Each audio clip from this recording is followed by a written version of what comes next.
Pembahasan kita dari bab yang ke-19 yaitu bab ma jaa'a min at-taghlith fi man 'abadallah 'inda qabri rajulin salihin fa kaifa idza abadahu. Bab tentang sikap keras terhadap orang yang menyembah Allah di sisi kuburan orang yang saleh.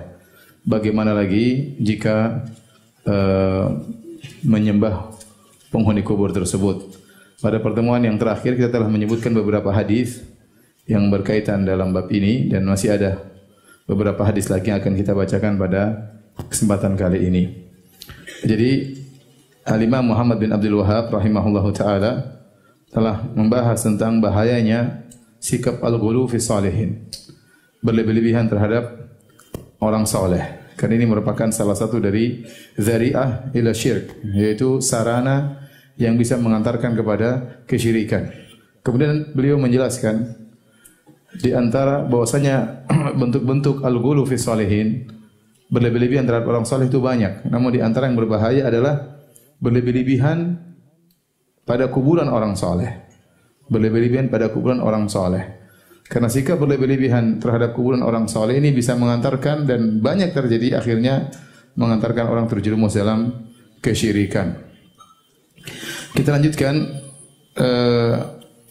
hadis berikutnya. Wali Muslimin an Jundub bin Abdullah qala. Al-Imam Muslim meriwayatkan dari Jundub bin Abdullah, beliau berkata, annahu qala qabla an yamuta bi khams. Bahwasanya Nabi sallallahu alaihi wasallam 5 hari sebelum wafat, beliau berkata, inni abra'u ila Allah an yakuna li minkum khalil.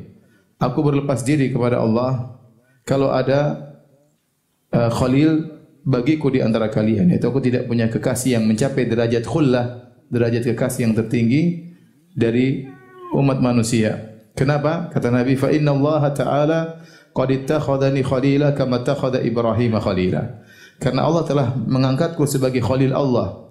Ya, jadi khalil kata para ulama adalah kekasih atau derajat cinta yang tertinggi. Ada namanya mawaddah, ada namanya wud, ada namanya al-khullah. Al-khullah ini derajat kecintaan yang tertinggi dan Allah telah mengangkat aku sebagai kekasihnya sebagaimana Allah telah mengangkat Ibrahim sebagai kekasihnya. Walau kuntu muttakhidan min ummati khalila. Seandainya aku boleh mengambil kekasih dari umatku, lattakhadtu Abu Bakr khalila. Aku akan mengangkat Abu Bakar sebagai kekasihku. Namun Nabi tidak boleh, dilarang. Karena Nabi adalah kekasih Allah dan Nabi hanya mengangkat atau Nabi juga menjadikan Allah sebagai khalilnya. Ala wa inna man kana qablakum kanu yattakhiduna qubur anbiya'ihim masajida. Ketahuilah bahwasanya sungguhnya orang-orang sebelum kalian mereka menjadikan kuburan nabi-nabi mereka sebagai masjid.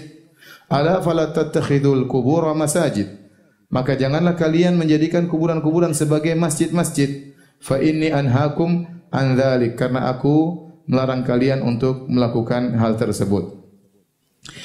Hadirin dan hadirat yang dirahmati oleh Allah Subhanahu wa taala, di mukaddimah hadis ini Nabi menyebutkan tentang Nabi dilarang untuk mengambil khalil dari manusia karena Nabi diangkat sebagai khalil oleh Allah Subhanahu wa taala sebagaimana Ibrahim diangkat sebagai khalil oleh Allah Subhanahu wa taala. Tadi saya sudah sebutkan bahwasanya khullah adalah derajat kecintaan yang tertinggi sebagaimana seorang penyair berkata, qad takhallalta maslaka ar-ruhi minni walidha summiyal khalilu khalila. Sungguhnya engkau telah masuk dalam jiwaku sebagaimana ruh masuk dalam jiwaku. Oleh karenanya dikatakanlah khalil sebagai khalila, yaitu orang yang sudah mencapai derajat khullah itu cintanya mendalam, seakan-akan seluruh bagian tubuhnya telah ditempati oleh rasa cinta tersebut. Dan Allah Subhanahu wa taala memiliki sifat mencintai sebagaimana Dia dicintai, ya. Kata Allah Subhanahu wa taala, yuhibbunahu yuhibbuhum wa yuhibbunah. Allah mencintai mereka dan mereka mencintai Allah Subhanahu wa taala, ya. Demikian juga dalam ayat yang lain, wallahu yuhibbul muhsinin. Allah mencintai orang-orang yang berbuat ihsan, ya. Innallaha yuhibbut tawwabin wa yuhibbul mutatahhirin. Sungguhnya Allah mencintai orang-orang yang suka bertaubat. Jadi Allah itu mencintai sebagaimana Allah juga dicintai.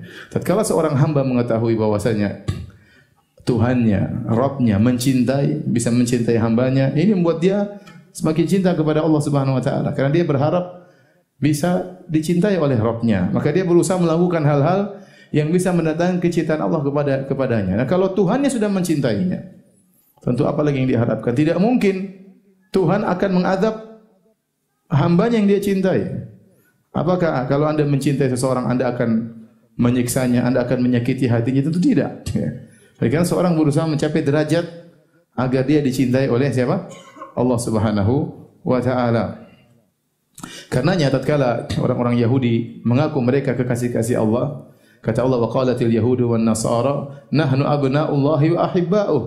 Berkata orang Yahudi Nasrani, kami adalah kekasih-kekasih Allah. Allah bantah, qul falima yu'adzibukum bidzunubikum. Kalau kalian memang kasih-kasih Allah, kenapa ada di antara kalian yang disiksa oleh Allah Subhanahu wa taala? Sebagaimana orang Yahudi di antara mereka, nenek moyang mereka ada yang berubah menjadi babi dan monyet-monyet. Kalau memang semua orang Yahudi dicintai oleh Allah Subhanahu wa taala, tidak mungkin mereka dirubah oleh Allah menjadi apa? Babi dan monyet-monyet. Apalagi di akhirat kemudian mereka akan diadab oleh Allah Subhanahu wa taala. Ini dalil bahwasanya kalau Allah sudah mencintai hambanya, dia tidak akan mengadab hambanya tersebut. Dan ini bantahan terhadap orang-orang para penolak sifat baik Jahmiyah maupun Mu'tazilah maupun Asy'ariyah, mereka mengatakan Allah tidak mencintai dan Allah tidak bisa dicintai.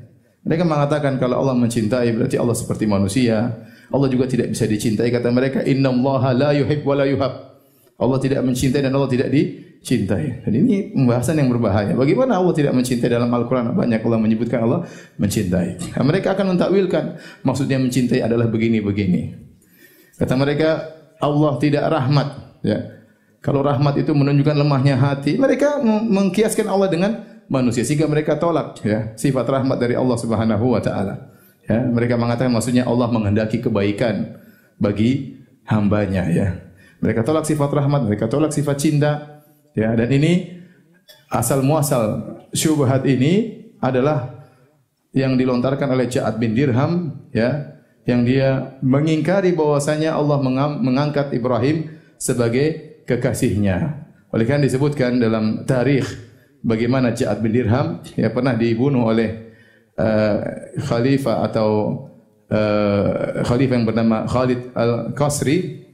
Pada waktu Idul Adha dia berkata, ya ayuhan nas dhahu dhahayakum taqabbalallah fa inni mudahhin bi Ja'ad bin Dirham fa innahu qala lam yattakhidillahu Khalil Ibrahim khalila wa lam yukallimullah Musa taklima. Wahai rakyatku, silakan kalian menyembelih 99 kalian, adapun aku akan membunuh Ja'ad bin Dirham. Kenapa? Dia mengingkari ayat Allah. Dia mengatakan Allah tidak pernah mengangkat Ibrahim sebagai kekasihnya dan dia mengatakan Musa tidak pernah berbicara dengan Allah Subhanahu wa taala. Ini mengingkari ayat Allah, maka dihukum kafir oleh Khalid Al-Qasri, kemudian dibunuh oleh Khalid Al-Qasri. Jadi permulaan hadis ini ya membantah orang-orang para penolak sifat yang mengingkari bahwasanya Allah mencintai. Antum tanya para penolak sifat baik Jahmiyah maupun Mu'tazilah maupun Asy'ariyah, mereka tidak berani mengatakan Allah mencintai kecuali dalam bentuk majaz ya. Ya. Kalau mereka menetapkan Allah mencintai ya berarti mereka sudah keluar dari madhab mereka. Mereka tidak konsisten dengan madhab mereka. Mereka tidak komitmen dengan madhab mereka. Ini juga dalil ya bagaimana kemuliaan Nabi sallallahu alaihi wasallam. Jadi yang benar Allah Subhanahu wa taala mencintai. Dalam Al-Qur'an Allah disebut Allah memiliki sifat mahabbah dan Allah juga memiliki sifat wud ya. Wa huwal ghafurul wadud. Sungguhnya Allah Maha Pengampun lagi Maha Mencinta ya. Ini dalil bahwasanya orang yang berbuat maksiat kalau dia bertobat kepada Allah dia bisa dicintai oleh Allah Subhanahu wa taala. Kenapa? Karena Allah menggandengkan antara Al-Ghafur dengan Al-Wadud. Ya, sebagian orang menyangka kalau dia sudah bermaksiat dia tidak akan dicintai oleh Allah Subhanahu wa taala. Allah bantah, Allah mengatakan wa huwal ghafurul wadud. Sungguhnya Allah itu Maha Pengampun lagi Maha apa? Mencintai. Ya, orang yang bermaksiat terjerumus dalam kemaksiatan kalau dia bertobat kepada Allah, dia bisa kembali dicintai oleh Allah Subhanahu wa taala. Dan di antara tingkatan cinta yang tertinggi adalah khullah. Ini cinta yang tertinggi dan ini hanya didapatkan oleh dua orang, sebagaimana dalil menunjukkan cuma dua orang, yaitu Ibrahim alaihissalam dan Nabi Muhammad sallallahu alaihi wasallam. Para anbiya yang lain tidak sampai pada derajat khullah, ya. Sebagaimana kita tahu Nabi Ibrahim alaihissalam diuji dengan ujian yang sangat luar biasa, ya. Diuji pada perkara-perkara yang sangat dia cintai, ya. Dia sangat mencintai anaknya yang dia tunggu begitu lama, lahir, kemudian disuruh taruh di kota Mekah, ya. Taruh di lembah yang tidak ada tumbuhan sama sekali, yang tidak ada makanan, tidak ada sumber air, tidak ada orang. Bagaimana padahal anaknya yang dia rindu-rindukan puluhan tahun, begitu lahir suruh dipisahkan. Kemudian tatkala anaknya pun sudah besar, disuruh untuk disembelih, ya, Nabi Ismail alaihi salam. Jadi Nabi Ibrahim diuji pada perkara-perkara yang dia cintai, sebagai bukti bahwasanya yang paling dicintai adalah siapa? Allah. Maka dia telah mencapai derajat khullah, cinta yang tertinggi kepada Allah, dan Allah pun mencintai Nabi Ibrahim alaihissalam dengan tingkat derajat yang tertinggi, itu khullah, dan tidak ada yang menyamai Ibrahim alaihissalam kecuali Nabi Muhammad sallallahu alaihi wasallam. Kemudian juga dalil bantahan terhadap kaum Rafidhah. Kaum Rafidhah yang mereka mengkafir-kafirkan para sahabat Nabi sallallahu alaihi wasallam.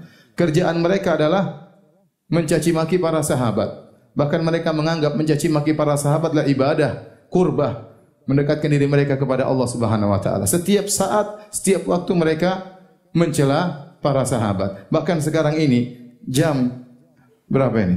Jam 7:05 mereka sedang mencela para sahabat. Setiap saat mereka mencela para sahabat. Dan di antara para sahabat yang paling jadi korban cacian mereka adalah Abu Bakar As-Siddiq radhiyallahu taala anhu. Dengan berbagai macam tuduhan, di antaranya mereka menganggap Abu Bakar radhiyallahu anhu telah mengambil kekhilafahan, merampas dari Ali bin Abi Thalib radhiyallahu taala anhu. Padahal dalam hadis ini, perhatikan, Nabi mengatakan, kalau saya boleh mengambil kekasih dari umatku, saya akan ambil siapa? Abu Bakar. Tapi saya dilarang, tidak boleh. Jadi Nabi ucapkan 5 hari sebelum Nabi meninggal. Nabi ucapkan 5 hari sebelum Nabi SAW meninggal. Jadi Nabi meninggal dalam kondisi paling mencintai Abu Bakar. Nabi SAW meninggal juga dalam kondisi orang yang paling beliau cintai siapa? Abu Bakar radhiyallahu taala anhu, ya. Sebenarnya mengatakan ini syarat bahwasanya Abu Bakar yang harus menjadi khalifah. Dan terlalu banyak dalil kalau kita bahas tentang masalah ini, ya. Oleh karenanya Abu Bakar mendapatkan banyak kondisi spesial yang tidak dimiliki oleh sahabat-sahabat yang lainnya. Di antaranya Abu Bakar, ya, dicintai oleh Nabi dengan kecintaan yang sangat dalam. Oleh karenanya waktu Nabi ditanya, "Man ahabbun nasi ilaik?" Siapa orang paling kau cintai wa Rasulullah? Kata Rasulullah SAW, Aisyah.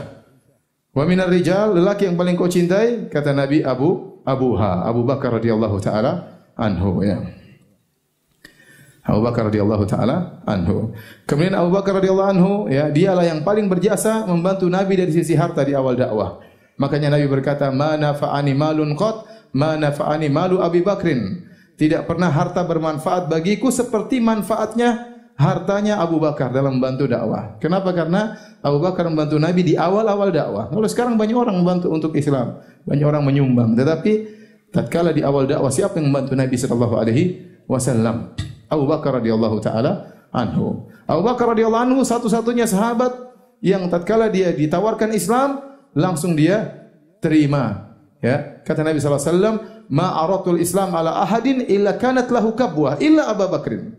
Tidaklah aku menawarkan Islam kepada seorang pun kecuali pasti ada keraguan. Pasti bicaranya tidak langsung mantap kecuali Abu Bakar. Karena la yatala'tham. Dia tidak terbelit-belit untuk menerima Islam, langsung menerima Islam dari Nabi sallallahu alaihi wasallam. Ya, waktu Nabi sakit dan masih hidup, siapa yang jadi imam di Masjid Nabawi? Cuma siapa? Abu Bakar radhiyallahu anhu. Bahkan tatkala ada yang menawarkan Umar saja yang jadi imam, Rasulullah marah. Harus Abu Bakar yang menjadi apa? Imam radhiyallahu taala anhu, ya.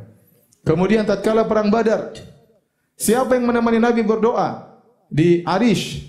Semua para sahabat turun dalam medan pertempuran, Nabi hanya mengajak Abu Bakar untuk menemani Nabi berdoa kepada Allah Subhanahu wa taala. Dan tidak mungkin Nabi mengajak orang untuk menemani Nabi berdoa kecuali orang tersebut orang yang sangat apa? Saleh, ya. Ya, masa milik kita suruh doa, ya. Ente siapa, ya? Makanya Nabi tidak memilih kecuali orang terbaik. Dia milih Abu Bakar untuk menemani Nabi berdoa dalam Arish tatkala perang Badar, hari yang sangat genting tatkala itu. Dan siapa yang dipilih oleh Nabi SAW? Bahkan Allah yang memilih Abu Bakar untuk menemani Nabi dalam perjalanan hijrah ya ke Madinah ya. Dan terlalu banyak kemuliaan Abu Bakar disebut oleh Taimiyah rahimahullah dalam kitab Minhajus Sunnah Nabawiyah, keutamaan Abu Bakar yang tidak dimiliki oleh sahabat-sahabat yang lainnya radhiyallahu taala anhu. Sementara orang-orang Rafidhah kebiasaan mereka adalah mencaci para sahabat, dan di antara orang yang paling dicaci maki oleh mereka adalah Abu Bakar radhiyallahu taala anhu. Di antara kedosaan mereka sebagaimana saya baca dalam buku mereka, mereka berkata, Abu Bakar dulu memang tolong Nabi, memang bantu Nabi SAW. Kenapa? Karena Abu Bakar mendengar berita-berita dari para dukun, ini orang Muhammad ini akan menjadi panglima besar, akan menguasai dunia. Maka dia menemani Abu Bakar menemani Nabi SAW, dan dia menginfakkan hartanya karena dia tahu dia harus dekat dengan Nabi. Kalau Nabi meninggal dia menjadi pemimpin. Jadi seperti orang ikut kampanye berkorban, keluar duit ke sana keluar sini, nanti saatnya dia yang naik nanti ya. Ini subhanallah perkataan yang sangat keji kepada sahabat Abu Bakar. Jadi antum harus membela Abu Bakar ya. Kalau bukan antum yang bela, kalau bukan ahlu sunnah yang bela, kemudian siapa yang mau bela? Jadi harus bela ya. Apa kita malu kalau ketemu Nabi SAW ternyata sahabat-sahabat Nabi dicaci maki, kemudian kita tidak membela para sahabat Nabi SAW. Taib. Dan ternyata orang-orang Rafidhah ini, mereka adalah orang yang paling hobi beribadah di kuburan. Tidak ada ibadah mereka kecuali mana? Di kuburan. Mereka menuhankan Husain. Ya. Orang semua di Mekah bilang labbaik, Allahumma labbaik, mereka mengatakan labbaik ya Husain. Orang tawaf di Mekah, di Ka'bah, mereka tawaf di mana? Kuburan Husain. Mereka ini para penyembah kubur. Lihat kuburan Khomeini kayak apa sekarang, mewahnya luar biasa. Mereka kelompok dalam Islam yang paling menampakkan peribadatan kepada penghuni kuburan adalah orang-orang apa? Syiah Rafidhah ya.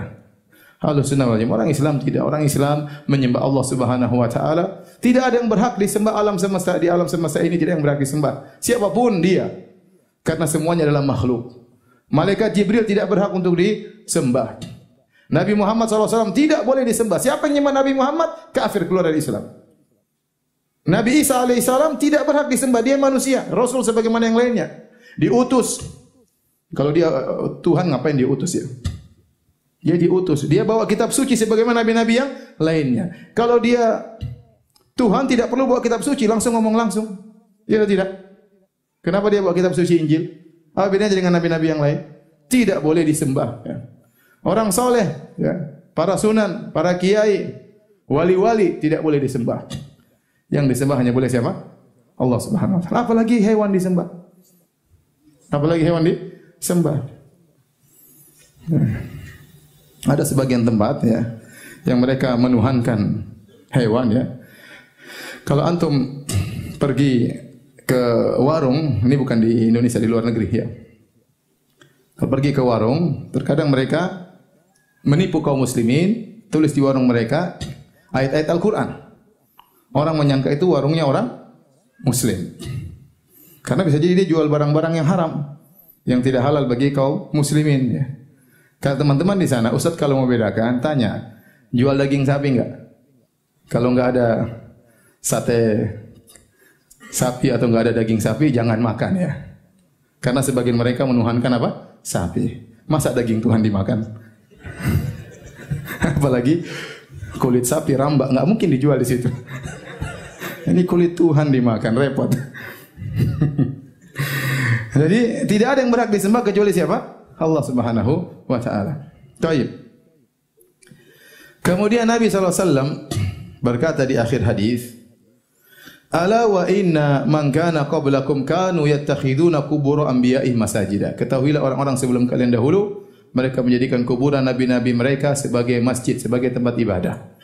Ala fala tattakhidul qubur anbiya qubur masajid. Janganlah kalian menjadikan kuburan sebagai tempat ibadah. Fa inni anhaakum an dzalik. Karena aku melarang kalian. Perhatikan sini Nabi SAW menegur dengan sangat tegas ya. Pertama, Nabi SAW mengatakan fala tattakhidul qubur masajid.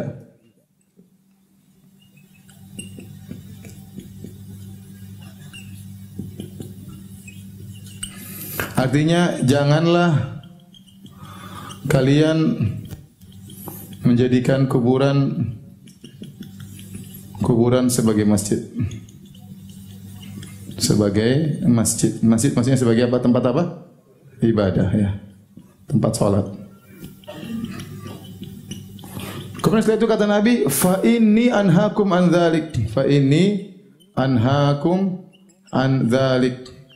Sesungguhnya aku melarang kalian. Melarang kalian dari hal tersebut.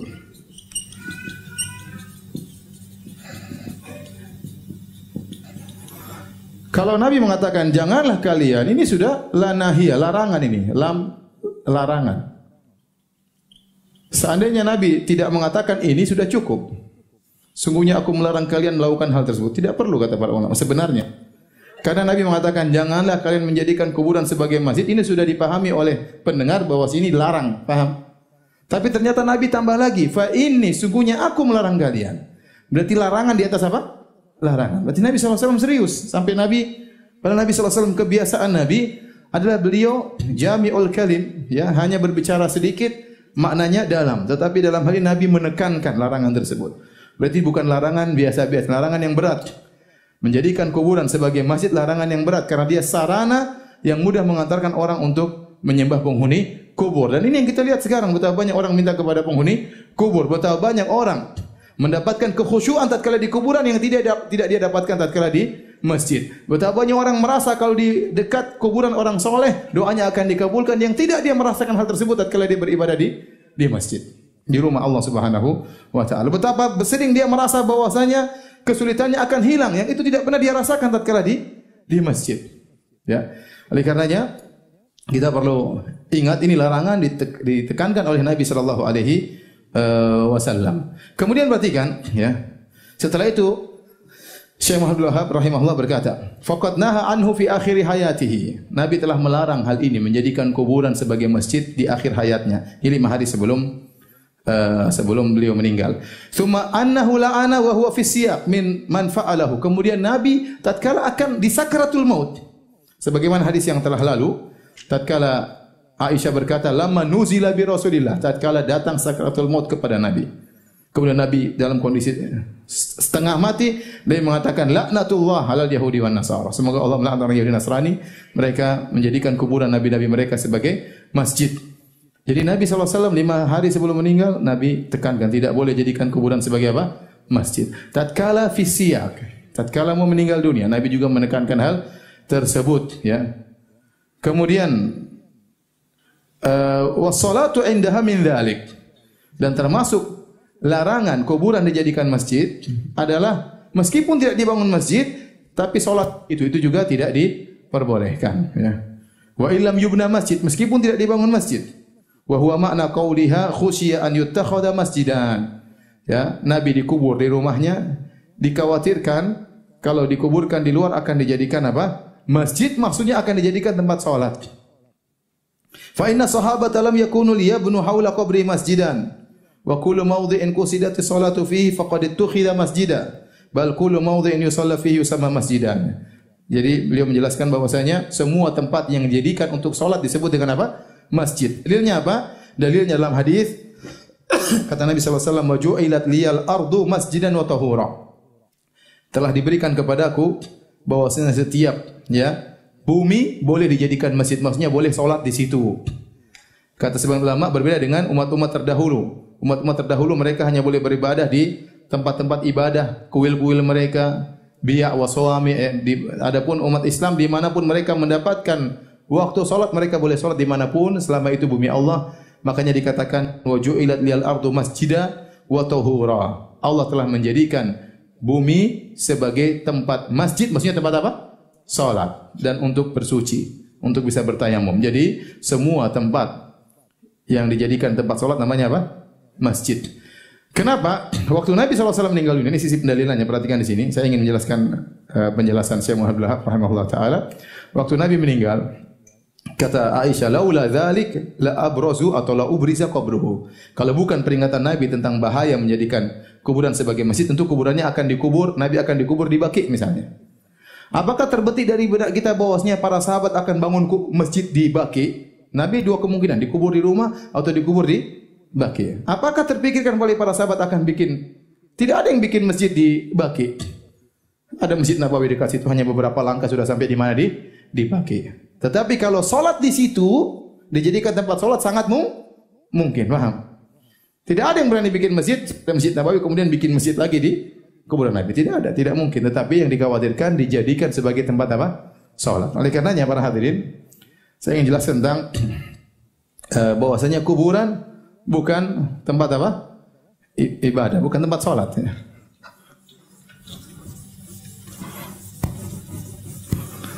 Secara umum saya ingin sampaikan bahwasanya larangan yang berkaitan dengan kuburan ada dua ya. Larangan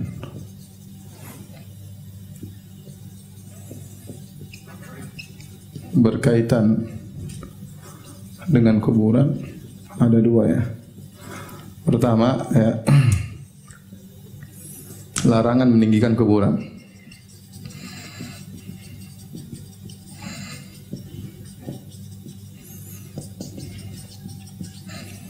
Larangan menjadikan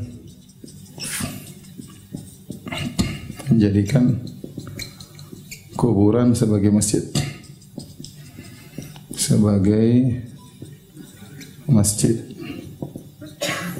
Tempat apa? Tempat sholat.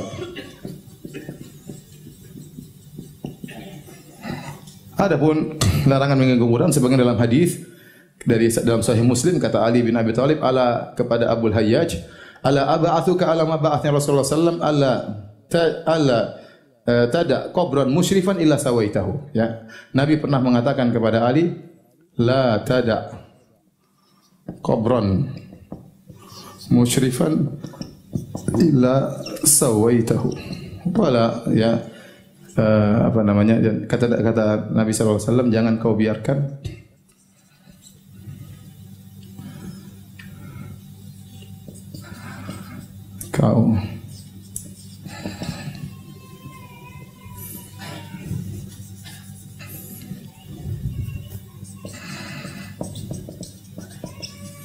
kuburan tinggi kecuali kau ratakan.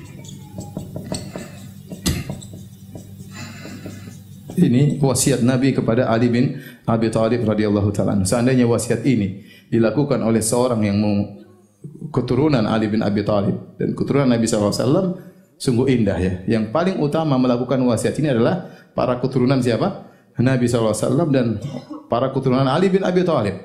Karena ini wasiat dari Nabi kepada Ali dan Ali mewasiatkan kepada orang setelahnya. Maka Ali berkata, ala aba'athuka ala ma ba'athni Rasulullah SAW. Ya. Maukah ya aku tugaskan engkau sebagaimana Nabi pernah menugaskan aku? Alla tada ya timsalan illa tamastahu wala qabran musyrifan illa sawaitahu. Jangan kau biarkan ada patung kecuali kau hancurkan dan jangan kau biarkan ada kuburan yang tinggi kecuali kau ratakan. Jadi larang untuk meninggikan kuburan. Apalagi bikin kubah.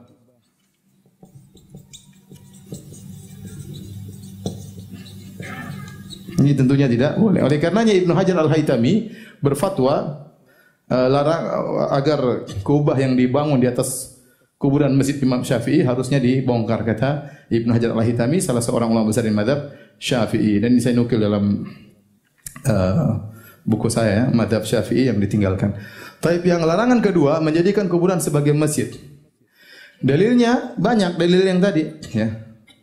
La tattakhidhu al-qubur anbiya. Jangan kalian menjadikan kuburan sebagai masjid ya. Dalil-dalilnya ya, tadi kata Nabi SAW, jangan jadikan kuburan sebagai apa? Sebagai masjid. Kemudian di antaranya ini 1, 2 kata Nabi SAW, ij'alu fi buyutikum min salatikum wala tattakhidhuha kubura. Kata Nabi, jadikanlah sebagian salat kalian di rumah jangan jadikan rumah kalian kuburan.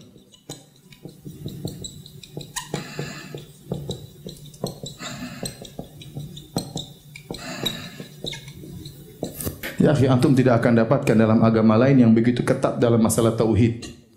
Allah tidak ingin sedikit pun peribadatan kecuali hanya kepada siapa? Allah. Allah tidak ingin hati seorang terikat kepada manusia, kepada makhluk, kepada orang soleh, kepada malaikat.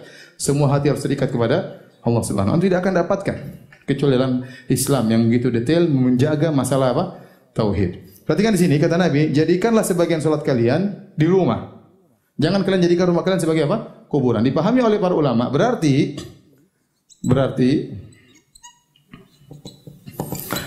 rumah yang tidak disebutkan di salat sunnah di situ sama dengan apa? Kuburan. Kuburan. Berarti ya, kuburan bukan tempat salat. Bukan tempat apa? Salat. Hadis yang lain. Dalam ini Bukhari dan Muslim. Ya, Muslim, Bukhari dan Muslim. Kemudian dalam hadis yang lain kata Nabi sallallahu alaihi wasallam, ya,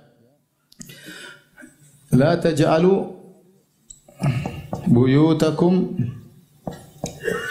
maqabir fa inna syaitana yanfiru minal baiti alladhi tuqra'u fi suratul Baqarah. Hadis riwayat Muslim. Kata Nabi sallallahu alaihi wasallam, jangan kalian jadikan rumah kalian seperti kuburan. Jangan jadikan rumah kalian seperti kuburan. Makanya baca surat Al-Baqarah. Karena syaitan lari dari rumah yang dibacakan surat Al-Baqarah. Al-Baqarah. Dalil bahwasanya ini berarti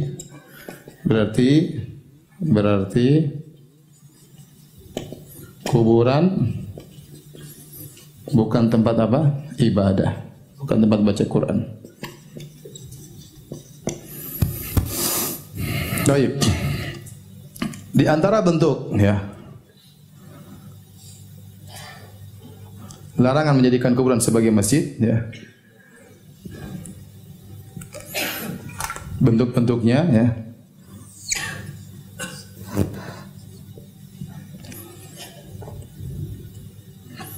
Yang pertama, salat di atas kubur.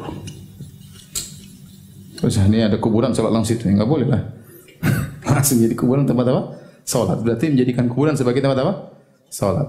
Dalilnya ada, tidak boleh salat kuburan. Yang kedua, salat ke arah kubur. Ini juga dalilnya khusus kata Nabi sallallahu alaihi ilal kubur. Janganlah kalian salat ke arah apa? Kuburan. Kita tidak di kuburan tapi kuburan depan kita. Nah, kita salat ke arah apa? Kuburan. Tidak boleh karena bentuknya kita sedang sujud dan rukuk kepada penghuni kubur dan Nabi tidak suka ada bentuk-bentuk seperti ini, seperti bentuk pengagungan terhadap mayat ya, tidak diperbolehkan. Adapun salat jenazah enggak apa-apa karena enggak ada rukuk dan enggak ada tidak apa? Sujud. Maka tidak mengapa salat jenazah. Yang ketiga, larangan salat di sisi kubur. Sisi kubur maksudnya ini kuburan kanan, kuburan kiri, dia salat sekitar di antara kuburan. Ya, itu pun tidak boleh. As-salat indal kubur. Oleh karenanya Imam Al-Bukhari yang meriwayatkan dalam sahihnya ya, tatkala Anas bin Malik salat di sisi kuburan ya. Tiba-tiba dilihat oleh Umar, maka Umar berteriak, "Ya Anas, al-qabr, al-qabr, wahai Anas, hati-hati kuburan-kuburan." Artinya kau sedang salat di areal apa? Kuburan. Maka Anas salah dengar, dikira al-qamar, al-qamar. Saya pun lihat ke langit, memang bulan ada apa ya? Ternyata kata Umar al-qabr, al-qabr, bukan al-qamar, al-qamar ya. Akhirnya Anas berpindah ya. Salat di sisi kuburan juga tidak diperbolehkan. Di antaranya 4 membangun masjid di kuburan. Benar, jadi kuburan. Karena kuburan itulah dibangun apa? Masjid. Ini kuburan orang soleh, ini kuburan wali, kita bangun apa? Masjid. Itu juga berarti benar-benar menjadikan kuburan sebagai apa? Masjid. Ini dulu, mana yang duluan? Masjid atau kuburan dulu? Ini kuburan duluan, ya Pak? Kuburan duluan. Duluan. Yang kelima sebaliknya, ya. Mengubur mayat di apa? Masjid. Ini juga tidak boleh. Sama bentuknya mayat dalam apa? Masjid. Bentuknya seakan-akan masjid di atas kuburan. Dalam kondisi 4 dan 5 ini kata para ulama al-hukmu lis-sabiq. Hukum itu bagi yang mana lebih dahulu. Kalau kuburan lebih dahulu, masjid harus dibongkar. Kalau masjid lebih dahulu, kuburan yang harus dipindahkan, ya, harus dipindahkan. Ini di antara bentuk larangan menjadikan kuburan sebagai masjid. Baik, kita lanjutkan.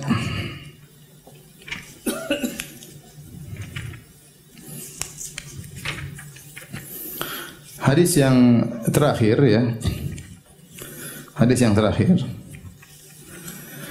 Kata Imam Muhammad bin Abdul Wahhab rahimahullah taala, wali Ahmad bi sanadin jayyid. Imam Ahmad meriwayatkan dalam musnadnya dengan sanad yang jayyid, sanad yang baik. Ani bin Mas'udin marfu'an, dari sahabat Ibnu Mas'ud secara marfu'. Marfu' itu sampai Nabi sallallahu alaihi wasallam. Kata Nabi sallallahu alaihi wasallam, "Inna min syirarin nasi man tudrikuhumus sa'a wa hum ahya."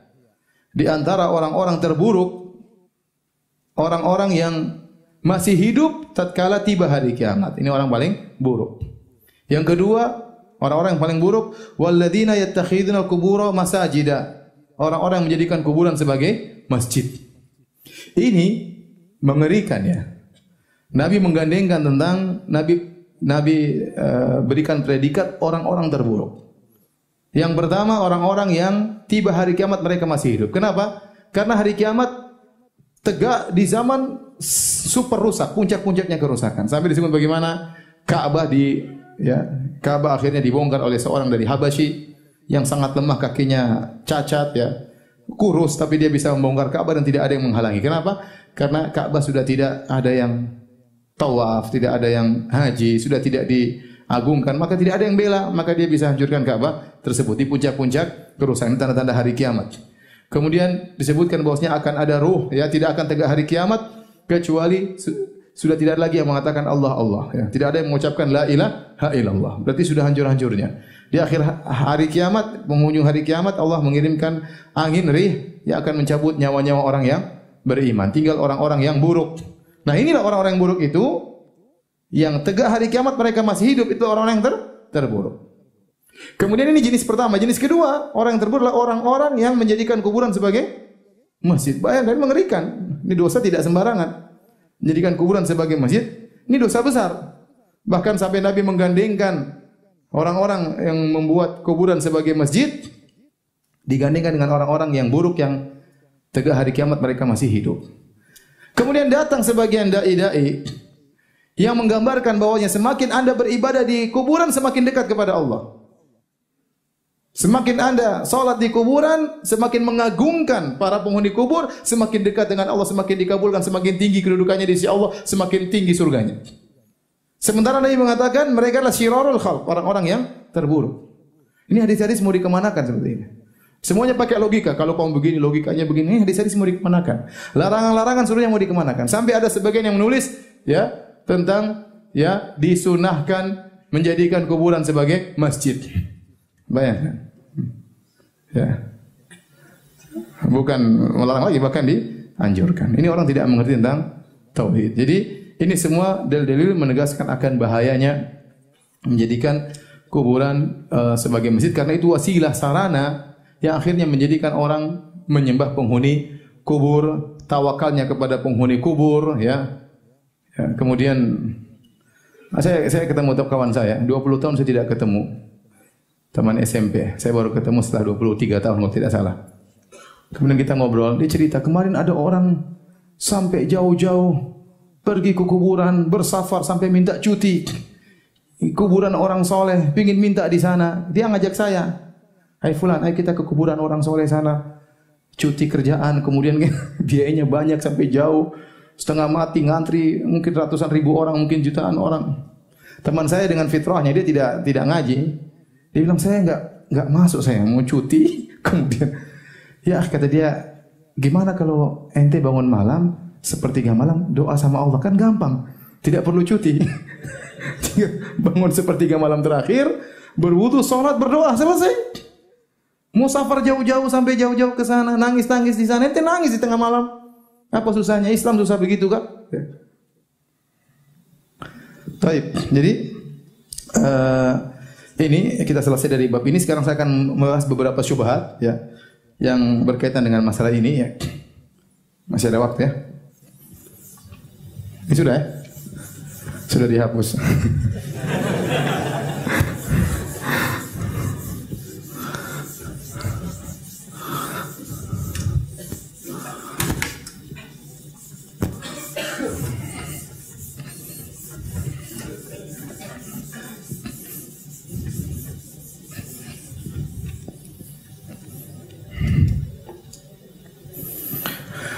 Syubhat-syubhat ya.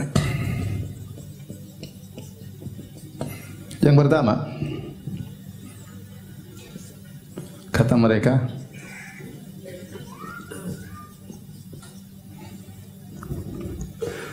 dilarangnya sholat di kuburan karena takut kena najis. Logikanya, kuburan mayat akan rusak, keluar nanah yang nanah itu najis.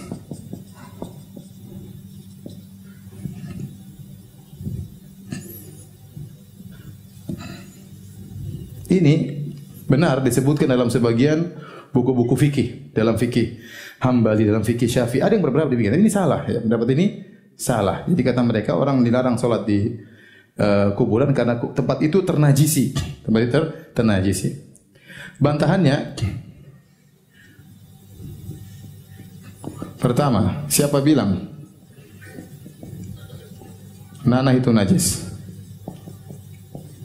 Mana dalilnya nanah itu apa? Najis. Mana dalilnya? Ya. Nanah, siapa bilang najis? Ya. Yang kedua, nanah itu cair. Dan sifat cairan apa? Mengalir kemana? Ke atas atau ke bawah? Ke bawah, bukan ke atas. Orang kuburan di atas, mayat di bawah. Gimana nanahnya naik, Pak? Ke atas. Paham? Nanah ke atas, nanah ke bawah, bukan ke atas. Seperti kuburan itu ya. Dia bilang, ya mungkin kalau khawatir apa? Mayat dibongkar, kuburan dibongkar. Sehingga kuburannya mungkin terkena najis dan yang lainnya. Kita bilang ini halah nadirah, ini jarang terjadi. Tidak mungkin Nabi begitu sering mengatakan jangan jadi kuburan sebagai masjid. Mau meninggal bilang jangan jadikan kuburan, ternyata karena masalah najis kuburan dibongkar. Tidak mungkin kata para ulama hamlul kalamin Nabi sallallahu alaihi wasallam ala asya' nadirah. Tidak boleh membawakan sabda Nabi kepada perkara-perkara yang jarang terjadi. Itu bukan konteks pembicaraan Nabi sallallahu alaihi wasallam. Faham? Jadi jarang terjadi. Ya. Kemudian bantahan berikutnya, nas-nas hadis larangan mencakup kuburan para nabi. Tadi sudah disebut banyak hadis-hadisnya. Dan jasad para nabi. Para nabi apa? Tidak keluar nanah kan? Terjaga. Jasad para nabi apa? Terjaga, tidak akan keluar nanah. Berarti ilahnya, sebabnya larangan bukan karena apa? Masalah apa? Najis, ya.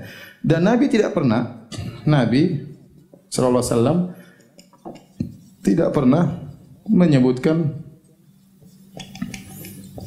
ilah najasah. Yang benar kata para ulama, Nabi melarang seorang salat di kuburan karena najis maknawi, yaitu najis kesyirikan. Karena najis apa? kesyirikan, bukan najis nanah dan yang lainnya. Paham? Ya. Yang benar ilahnya, sebabnya, sebab larangan apa? Najis kesyirikan. Baik, ini syubhat pertama. Syubhat kedua, ini sudah kita bantah tapi tidak apa, sebutin aja. Kata mereka biasa ibadah, makan di kuburan biasa. Kata mereka apa? Biasa saja. Aktivitas di kuburan.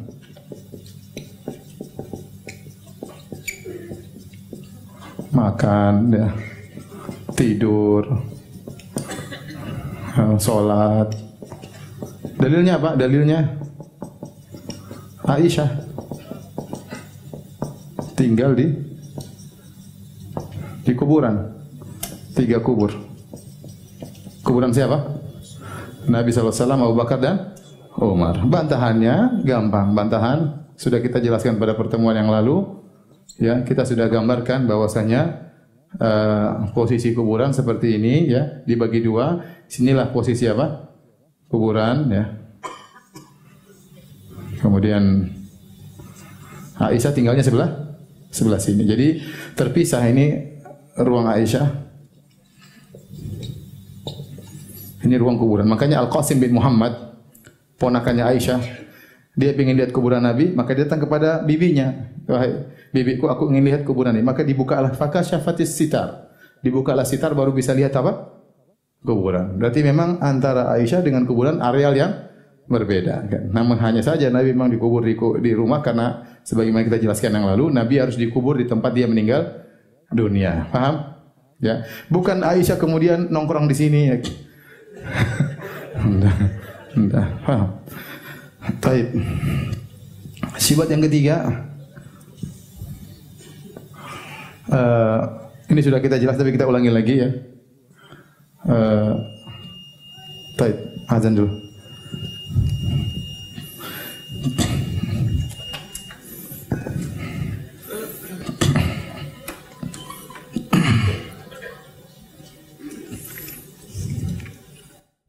Syubhat yang ketiga, kuburan Nabi tinggi dan di dalam masjid.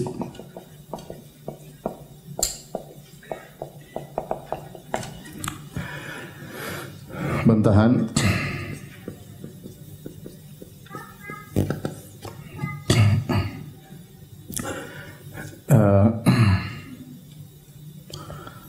pertama,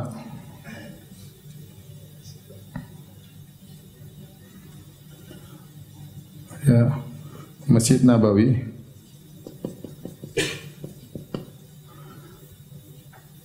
selama telah Nabi meninggal sallallahu alaihi wasallam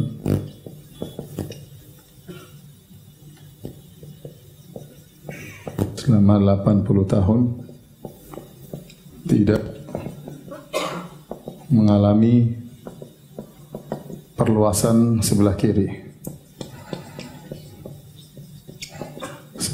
kiblat, maksudnya arah timur, agar tidak bergabung dengan kuburan Nabi.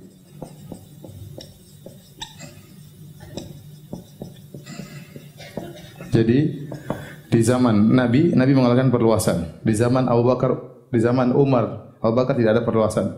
Karena Abu Bakar sibuk, banyak orang murtad, kemudian terjadi pemberontakan dan lainnya. Di zaman Umar dan Utsman, perluasan ke arah depan atau ke arah kanan atau ke arah apa? Belakang. Dan terus berlanjut sampai zaman Muawiyah juga tidak ada. Ya, baru terjadi perluasan ke arah kiri. Ya. Apa namanya? Ini kubur Nabi.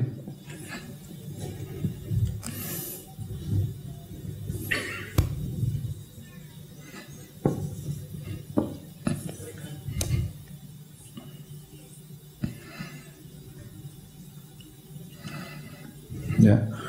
Semuanya ke arah depan. Ya. Baru setelah itu ke arah apa? Belakang. Ya. Antum suka warna-warni kan? Ya, nah apalah. Ke arah belakang. Ya. Ya. Ke arah belakang gini. Ini terjadi setelah ini daerah ini ya. Ini daerah terjadi setelah 80 tahun wafatnya Nabi. Namun daerah sini tetap kosong. Daerah sini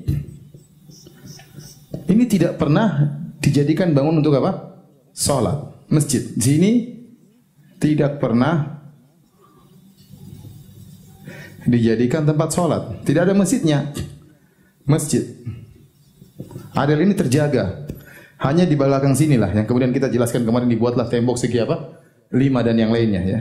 Tetapi areal sini tidak pernah dijadikan tempat sholat sebagai bukti bahwasanya posisi kuburan masih di luar apa?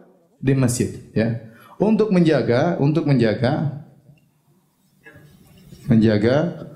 posisi kuburan di luar masjid.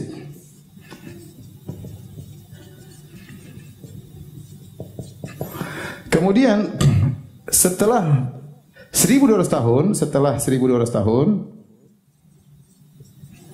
yaitu kalau tidak salah tahun 1277 Hijriah di zaman Utsmani baru areal tersebut masuk jadi masjid.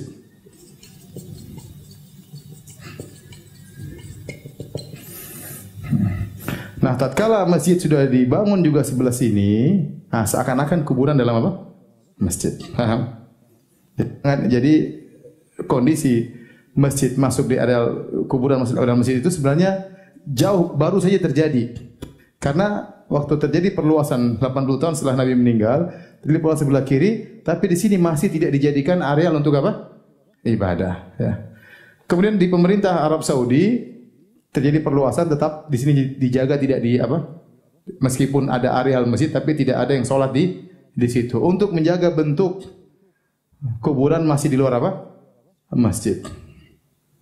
Sekarang kenyataannya kuburan dalam masjid karena masjid sudah luas, kuburan dalam situ. Bantahan berikutnya ya. Meskipun sepertinya kuburan dalam masjid,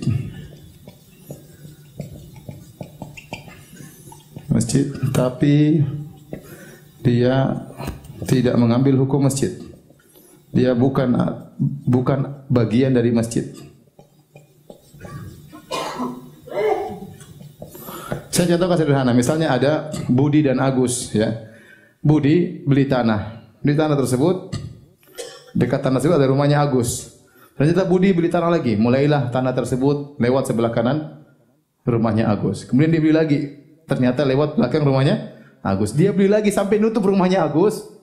Apakah rumah Agus merupakan bagian dari rumahnya Budi? Tidak. Paham? Tetap saja itu rumahnya apa? Agus kelihatan dalam, tapi dia bukan dari bagian rumahnya siapa?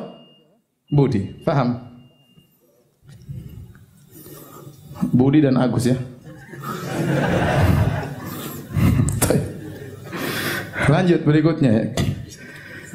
Kalaupun dalam masjid, kalaupun bagian dari masjid, kalaupun kuburan bagian dari masjid, kalaupun kuburan dari bagian dari masjid,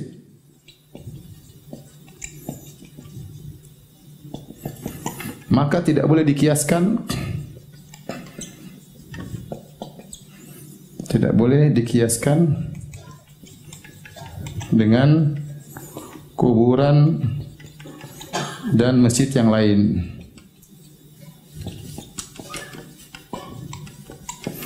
Adapun saya ingat di sini mereka mengatakan kuburan Nabi tinggi, maka bantahan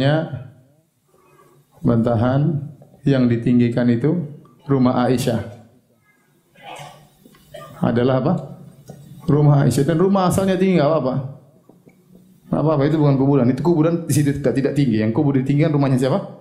Aisyah. Kuburan Nabi tetap pendek. Paham? Yang ditinggikan rumah. Baik, kita lanjutkan. Kenapa tidak boleh dikiaskan? Karena ada beberapa alasan. Yang pertama, tidaklah, saya baca saja, antum catat ya. Tidaklah ada kuburan di masjid atau ada masjid di kuburan kecuali gara-gara kuburan tersebut. Orang bangun kuburan di masjid supaya apa? Memuliakan kuburan tersebut. Atau masjid dibangun di atas kuburan karena memuliakan apa? Kuburan. Jadi tidak ada masjid dan kuburan bersatu kecuali gara-gara ada nilai kuburan di situ. Entah karena kuburan ini adalah kuburan orang soleh, maka diletakkan dalam masjid, sehingga jadilah kuburan dalam masjid, atau karena kuburan dibangun di atas masjid karena ini diharapkan kuburan ini mendapatkan keberkahan dari masjid tadi dapat keberkahan dari kuburan. Sehingga tidak adalah kuburan dalam masjid kecuali karena kuburan. Adapun pembangunan Masjid Nabawi bersatu dengan kuburan tidak ada hubungannya dengan kuburan.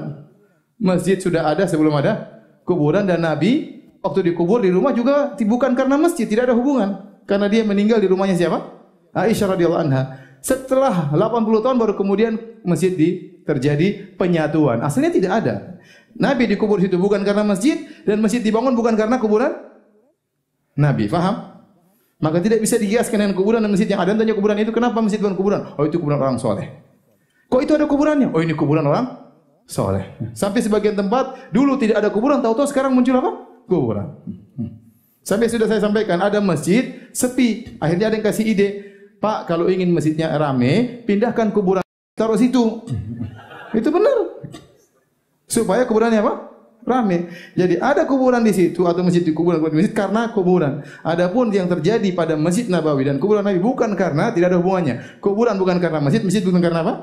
Kuburan. Paham? Yang kedua, masjid dan kuburan dibangun atau terjadi bukan sengaja untuk dipadukan, tidak ada. Adapun kuburan dan masjid dipadukan karena sengaja, paham? Kuburan Nabi dan Masjid Nabawi dipadukan, ya. Padahal tidak ada. Qadarullah memang di situ tempatnya. Terjadi perluasan bukan sengaja ingin karena kuburan, bukan karena kuburan, tapi memang terjadi perluasan akhirnya masuk. Adapun orang sekarang mereka bangun memang karena kuburan. Paham? Yang ketiga, kuburan Nabi sallallahu alaihi wasallam, lokasi kuburan Nabi dan lokasi Masjid Nabawi dari Allah Subhanahu wa taala.